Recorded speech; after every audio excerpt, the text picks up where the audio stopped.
From the shadow trenches of Donetsk to the pulverized ruins of Gaza, and from a courtrooms recording in the United States to rising tensions over Damascus skies. Today's headlines are not just fragments of isolated chaos, they are pieces of a converging global puzzle, a puzzle that is, if left unsolved, could spiral into a new era of unprecedented confrontation. Russia's brazen espionage operations and relentless drone campaigns signal not just a battlefield determination, but a defiance of the global order. In Gaza and the occupied West Bank, Israel's escalating strikes, now crossing over into Syrian territory, are matched with diplomatic discomfort and increasing calls for accountability, even from allies like the United States. Meanwhile, Washington finds itself entangled on multiple fronts, defending its own moral authority after the brutal death of a United States citizen in the West Bank, navigating the internal fractures of the MAGA revolt, and walking the tightrope between transparency and classified discretion over the Jeffrey Epstein case. Yet, the deeper question looms. In an age where governments drip-feed truth through political filters and media narratives spin at full throttle, can tethering transparency to subjective credibility ever satisfy a base that craves absolute disclosure? Well, as alliances strain, protests swell, and bombers streak the skies of the Middle East and Eastern Europe, a haunting possibility creeps closer. Could the world be getting closer to another global conflict masked in sovereign decisions and defensive operations? Welcome to the Flash News. I am Star Smart. Let's begin.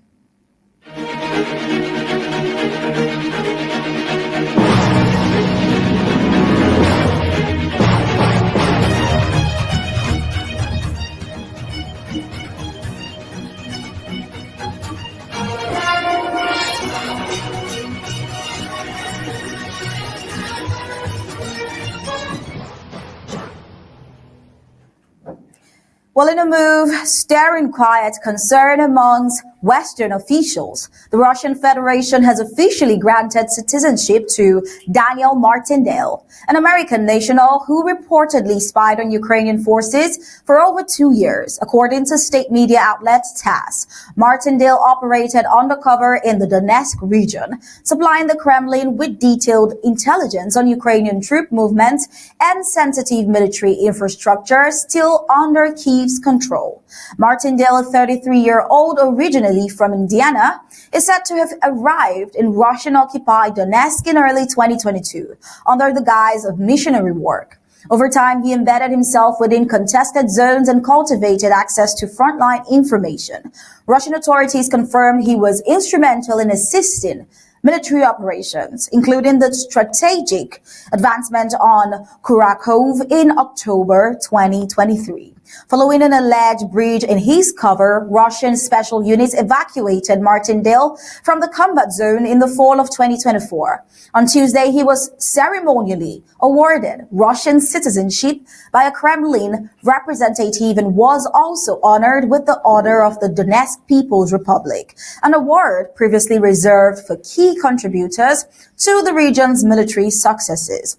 In his first public remark as a Russian citizen, Martindale praised President Vladimir Putin for rescuing him and called Russia his true home and family. He has since announced plans to settle in occupied Donetsk with his parents, who are reportedly relocating from the United States.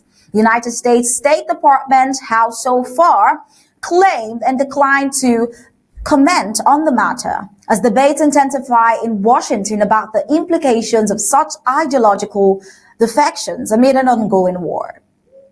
Well, over to the deep tensions rising in Eastern Europe escalated again this week as Russia launched one of its most extensive drone assaults on Ukraine to date.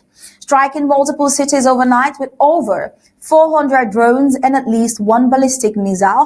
The attack targeted 4 major regions: Kharkiv, Vinnytsia, Odessa, and Kryvyi Rih, the latter being President Volodymyr Zelensky's hometown, which officials described as enduring the most massive attack since the full-scale invasion began. Now, according to Ukrainian defense officials, the drone fleet, including Iranian-made Shahed UAVs, as well as decoy drones intended to bypass air defenses. Ukraine's Air Force successfully intercepted a majority of the drones, though 12 reportedly made contact, causing considerable damage to residential and industrial infrastructure. Kryvyi Rih suffered extensive fires, power outages affecting over 80,000 homes, and at least 15 injuries. In Kharkiv, a rapid succession of 17 explosions occurred within 20 minutes, killing 2 and injuring several more, while plunging parts of the city into darkness. Vinnytsia recorded 8 injuries and several building fires, and Odessa also experienced targeted strikes believed to be part of Russia's continued attempt to cripple Ukraine's southern energy logistics. Now, the attack came a day after the United States President Donald Trump publicly set a deadline on September 2nd, by which he declared he would introduce a 100% tariff on Russian energy exports unless Moscow takes concrete steps towards a ceasefire. Now, Ukraine's drone commander has been urging the West to learn now before it is too late. Ukraine's top drone warfare strategies has issued a sobering warning to NATO and the United States, saying study Kyiv's battlefield drone strategy or risk future regrets.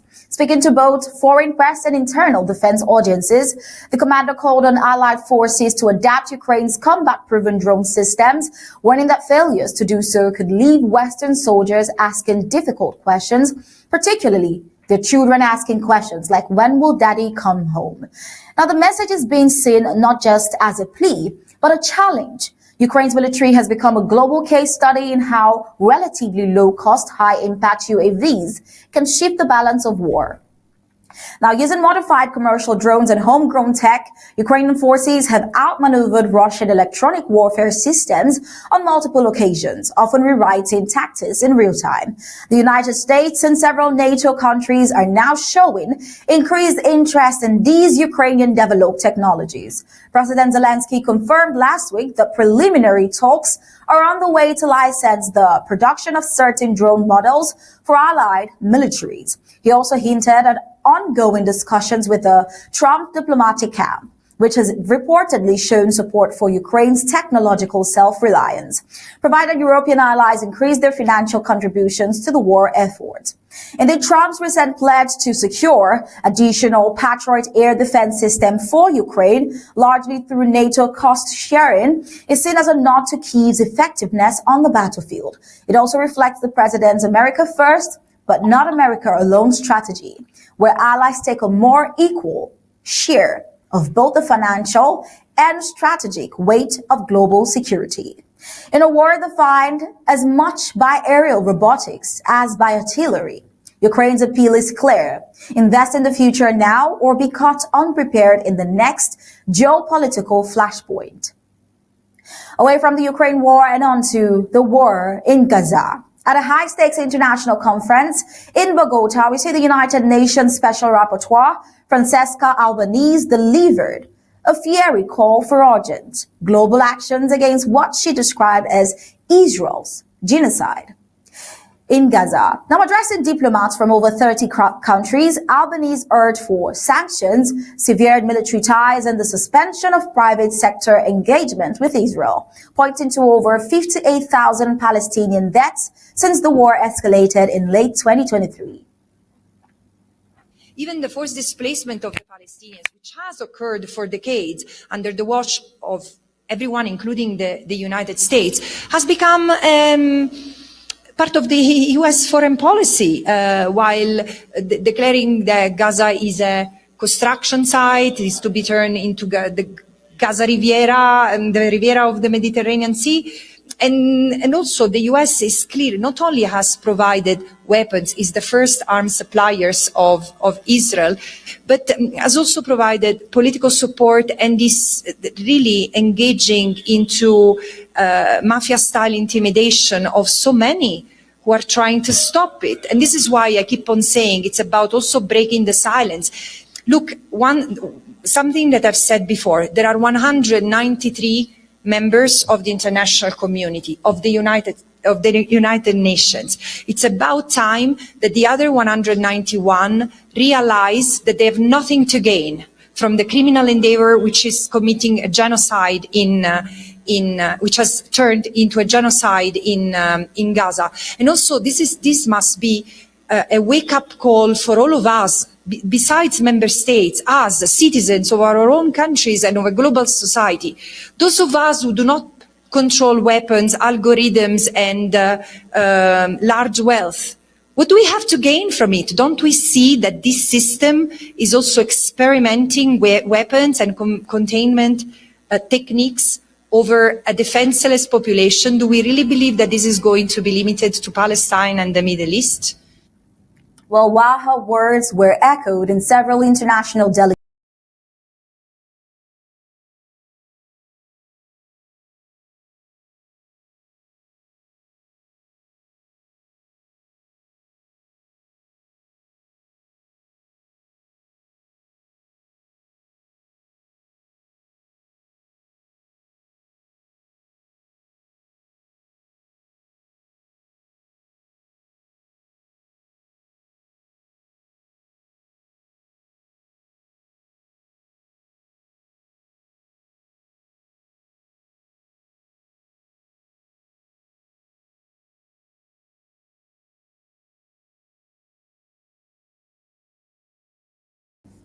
well, Trump's administration has not only made an input there. President Donald Trump's administration has issued a formal demand for a full investigation into the death of Sayfullah Musalat, a 20-year-old Palestinian American who was beaten to death by Israeli settlers in the occupied West Bank. The attack occurred in Sinjil, a village north of Ramallah, during a local protest over land ownership. United States Ambassador to Israel, Mike Huckabee, called the killing a terrorist act and demanded immediate legal action from Israeli authorities. The term settlers refers to Jewish civilians living in Israel-built communities in contested territories beyond the 1967 borders. Now, while many of these areas are legally recognized by Israel, they remain deeply disputed under international law. Settlers have long claimed the land for historical and religious reasons. Yet in moments like these, those claims are overshadowed by growing calls for accountability. Is ideological entitlement over a justification for brutality, especially when it crosses the line into American bloodshed? Is that ever a justification? Well, we cannot say for sure what we're witnessing, but the Trump administration's choice of language marks a firm but fair warning as well, reflecting the president's policy of standing by allies while protecting American lives, even on foreign soil. While in another sweeping security operation, Israeli Defense Forces carried out coordinated early morning raids across several West Bank towns, arresting at least 10 Palestinians suspected of involvement in militant activities. The operation, part of Israel's intensified campaign to prevent retaliatory attacks and neutralize insurgent cells, comes days after the killing of Sayfullah Musalat. Though Israeli officials did not explicitly link the arrest to the incident, Palestinian sources argue the timing is no coincidence and claim the raids were conducted in areas of heightened tension following protests. Now, human rights organizations have raised concerns about the legality of mass detentions and due processes, but Israeli military leaders insist that these measures are proactive steps to prevent violence, particularly as Hamas cells remain active across the region. Now, in a land where grief fuels both resistance and retaliation, how do you tell the difference between preemptive security and political retribution? Well, more than 8,900 Palestinians have been arrested since the start of the Gaza conflict, making the issue of detention one of the most sensitive and most politically volatile elements of the broader war.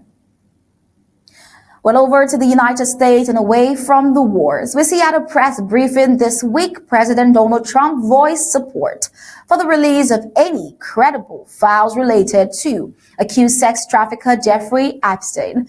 Now, signaling a delicate shift in tone amid mounting pressure from within his own conservative base. Trump emphasized that Attorney General Pam Bondi can decide whatever she thinks is credible, while simultaneously dismissing persistent claims as a hoax orchestrated by Democrats and the media. Let's take a listen to what Trump had to say about this. Pam Bondi, I really think that she's done very good. She says, I gave you all the credible information. And if she finds any more credible information, she'll give that too. What more can she do than that? I mean, honestly, what more can she do? You see him asking, what more can she do? Well, the move comes at a volatile moment where hardline MAGA supporters, including House Speakers Mike Johnson and former FBI Deputy Dan Bongino, are calling for full disclosure of Epstein-related documents, some even alleging a suppressed client list of high-profile individuals. Trump himself has described the subject as sordid but boring, while labeling critics as weaklings and accusing them of playing into democratic narratives. But then can tethering transparency to subjective credibility ever satisfy a base that craves absolute disclosure? The issue is not just political theater. It strikes at deep questions about accountability and trust in federal justice. Well, for now, Trump's approach signals a compromise. Some files released, but no grand dump, all while projecting confidence that no explosive revelations remain hidden. Well, Trump also in New York, he endorses Andrew Cuomo's mayoral ambition after communist label sparked controversy. In a surprising twist, President Donald Trump publicly backed former New York Governor Andrew Cuomo's independent campaign for New York City mayor, describing him as a formidable contender after Cuomo labeled incumbent Zoran Mamdani a communist. Well, I don't want to say, I'm a Republican, he's a Democrat or an independent. No, I think Andrew would have a good shot of winning. He's got to run a tough campaign. He's running against the communists. I would think that he would have a good shot of winning. Oh, well, Trump praised Cuomo's leadership credentials, signaling a break from partisan predictability and embracing ideological pragmatism. Now, the move has drawn mixed reactions. Supporters say it reflects Trump's willingness to transcend old political lines and support effective governance, even from unexpected candidates, while critics argue the endorsement muddies party loyalty at a time when unified conservative messaging was seen as key ahead of the 2026 midterms. Well, isn't it time American politics moved beyond red versus blue to focus on competence and result?